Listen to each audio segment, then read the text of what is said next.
जय गुरुदेव, जय गुरुदेव, जय गुरुदेव। नाम किसका? प्रभु का। जय गुरुदेव। नाम किसका? प्रभु का। ये नाम नहीं इंसान का, ये नाम है भगवान का। तो प्रेम से बोलो जय गुरुदेव। जय गुरुदेव। जय गुरुदेव। सबसे पहले योग परिवर्तक परम संत बाबा जय गुरुदेव जी महाराज, इनके चरणों में शतकोटि प्रणाम करता हूँ। साथ ही साथ जिसने यह त्रिलोक की रचना बनाई उस ईश्वर को प्रणाम, उनके दृश्य अदृश्य शक्तियों को प्रणाम, और यहाँ पर उपस्थित इस गांव के सज्जन भाई और बहनें, अगल बगल से आए हुए सत्संग प्रेमी भाई और बहनें, दूर दराज से आए हुए सत्संग प्रेमी भाई और बहनें, आप सबको बड़े प्यार से जय गुरुदेव। प्रेमियों, आपको पता चल गया कि यह कार्यक्रम क्यों रखा है। बहुत खुशी की बात है, कोई कार्यक्रम लेने से पहले भगवान का नाम लिया जाए तो वह सफल होता है। यह तो आप पूरन धनी का नाम ले रहे हो, भगवान का भी नहीं। तो मैं थोड़ा आपको समझाना चाहता हूँ कि प्रभु के नाम में कितनी पावर है। आज लोग क्या क्या कर रहे हो ईश्वर की प्राप्ति के लिए, भगवान के दर्शन के लिए,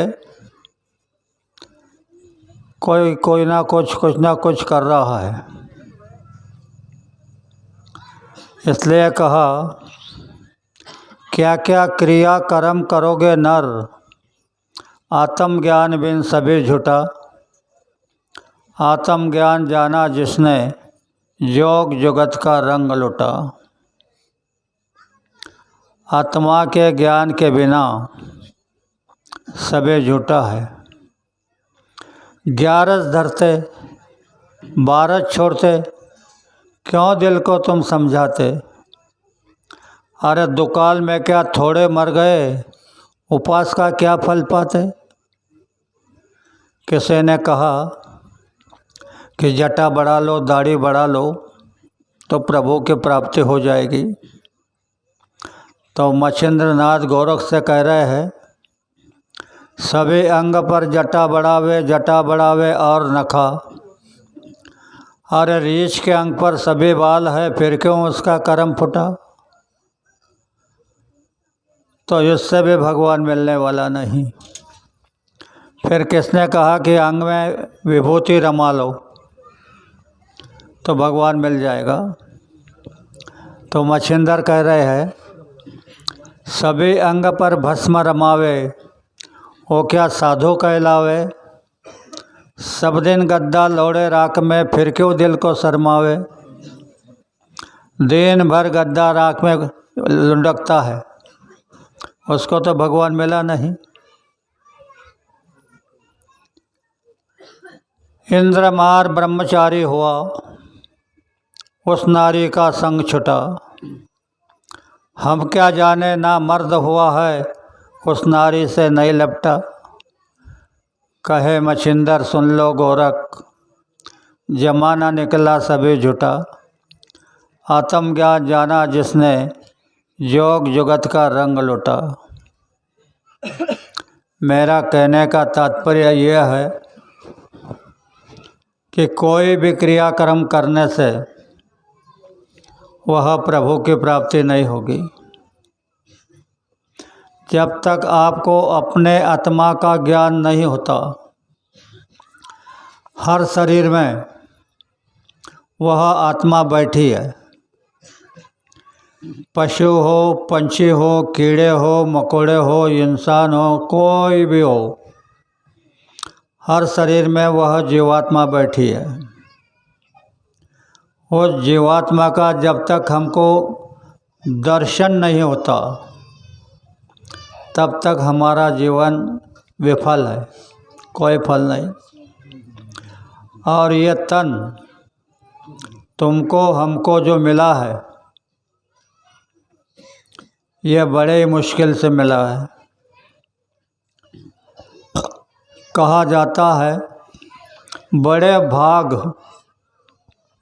मानुष तन पावा, सूर दुर्लभ सब ग्रंथन गावा। यह मानव तन बड़े भाग्य से मिलता है। देवता भी इस मानव तन की इच्छा करते हैं कि हमको भी मानव तन मिल जाए। क्यों? जरा ध्यान से सुनो।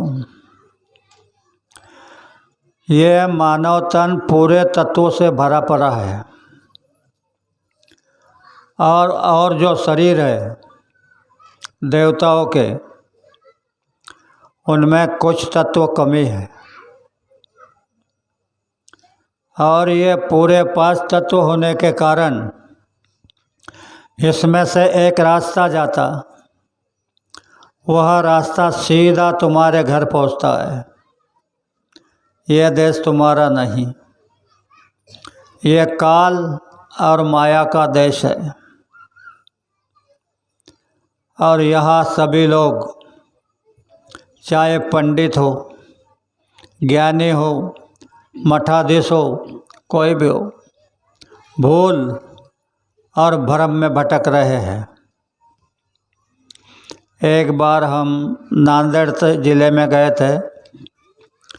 वहाँ पर एक महात्मा के आश्रम पर गए तो महात्मा जी धुन लगा रहे थे, दत्त के नाम की बहुत धुन लगा रहे थे। उनके ख़त्म हुआ तो मुझे बोलने के लिए कहा। मैंने कहा अभी अभी जो धुन लगी थी दत्त गुरु के नाम की, तो यह सुनो। ब्रह्मगिरीवर गुंफा त्यामध्ये दत्तात्रय अविनाशी, निर्गुण शैली ज्याला शोभते चिता भस्मांगी, दंडक कमंडल घेऊन हाती पवन रूपी रमतो, ब्रह्मांडामध्ये फेरी करोनी निरंजनी राहतो, चौदेहाचा साक्षी होऊने उन्मनसी रमला, 17वीचे पानी पिऊने ब्रह्मानंद झाला। ऐसा जो होता है उसे दत्त कहते हैं, उसे दत्त भगवान कहते हैं, जो चारों शरीरों से अलग है। तुम 4 शरीरों में बंद है, स्थूल, लिंग, सूक्ष्म और कारण। ऐसे 4 शरीरों में तुम्हारी जीवात्मा बंद है। जब कोई इंसान मर जाता है तो गांव के अगल बगल के सभी लोग कहते हैं वो मर गया, लेकिन अध्यात्म ज्ञान में वो मरा नहीं, उसने अपने स्थूल शरीर को छोड़ा। यह स्थूल शरीर 5 तत्वों का होता है, जल, पृथ्वी, वायु, अग्नि और आकाश। यह 5 तत्वों का शरीर होता है। इनका जीवात्मा के ऊपर बंधन। पानी नहीं मिला तो जीवात्मा तड़पने लगेगी, गर्मी नहीं मिला तो तड़पने लगेगी। यह 5 तत्वों के बिना जीवात्मा जी नहीं सकती। लेकिन जब इस तत्वों के शरीर को उतार देती है तो उस व्यक्ति को गर्मी से, जाड़े से, पानी से, अग्नि से कोई भय नहीं। यह उसका कुछ भी नहीं बिगाड़ सकते। यह लिंग शरीर में जो लोग रहते हैं उनका नाम मैं आपको समझाता हूँ। यक्ष, किन्नर, गंधर्व और पिशाच यानी भूत, यह लोग इसमें रहते हैं। इनका आहार होता है सुगंध। अपने जैसे यह सब्जी वगैरह नहीं खाते, इनका हर सुगंध होता है। और सुगंध पूरा न मिलने के कारण ये चिड़चिड़े बन जाते हैं, और चिड़चिड़े बनने से वह अपने ही परिवार में किसी के सर पर बैठकर घर को नरक बना देते हैं।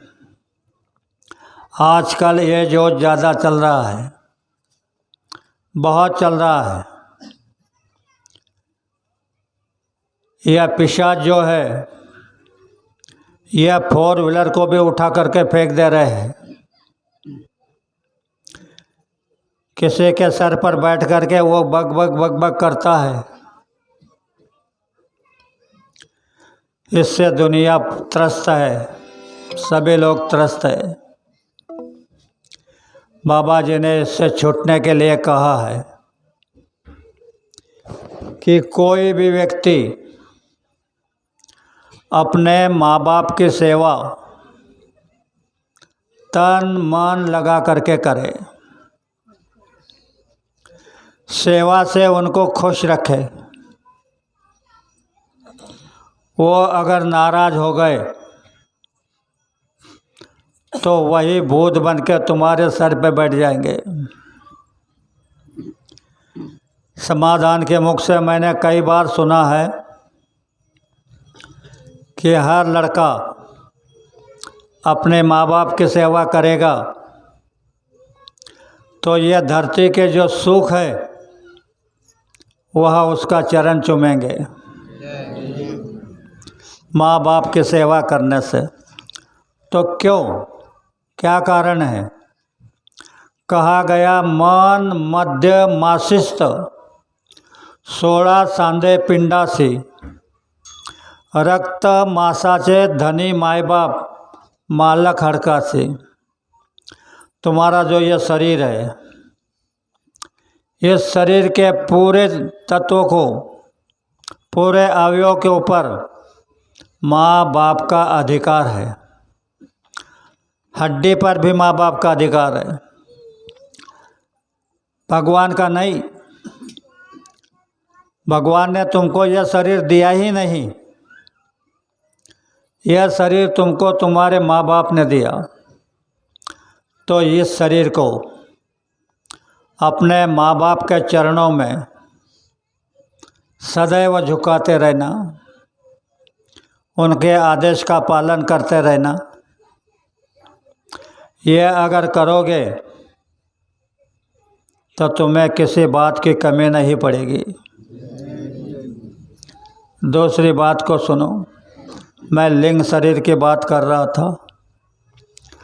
लिंग शरीर में जब जीवात्मा बंद हो जाती है तो 17 तत्वों का होता है। 5 कर्मेंद्रिय और 5 ज्ञानेंद्रिय, यानी 10 इंद्रिया। अंतःकरण जो यहाँ पर है, यहाँ पर तुम्हारा अंतःकरण है, इसमें 4 शक्ति है: मन, चित्त, बुद्धि, अहंकार। अहंकार यानी गर्व नहीं, अहंकार यानी निर्णय शक्ति। 10 इंद्रिया, 4 अंतःकरण की शक्ति 14 हो गए, और 3 गुण, रजोगुण, सतोगुण और तमोगुण। ऐसे 17 तत्वों का लिंग शरीर होता है। इसमें मैंने आपको बताया कि इसमें यक्ष, किन्नर, गंधर्व, कुछ देवता और पिशाच रहते हैं।